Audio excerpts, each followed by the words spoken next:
আগেকার দিনে পাত্রী দেখা। তা মেয়ে, তোমার নাম কি শুনি একটু? চাঁপালতা দাস। বেশ বেশ। তা মা, ঘরের কাজকর্ম জানো তো? রান্না বান্না পারো তো? তা মা, কতদূর ক্লাস পর্যন্ত পড়েছো শুনি? 4 ক্লাস। তা ভালো, মেয়ে মানুষের অত বেশি পড়াশোনা ভালো নয়।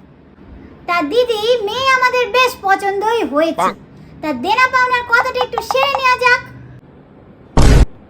আমাদের বেশি কিছু চাই না দিদি, শুধু নগদ 20,000 টাকা, ছেলের হচ্ছে হার আংটি, মেয়ের হাতে কানে গলায়, আর ছেলের একটা সাইকেল, ব্যাস এটুকু হলেই হবে।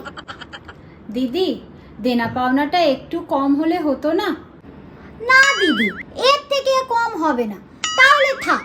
না না দিদি, আমরা সব দেব, আপনারা যা চেয়েছেন তাই হবে। এতদিন পর আমার চাপা মায়ের কপাল খুললো বলে কথা।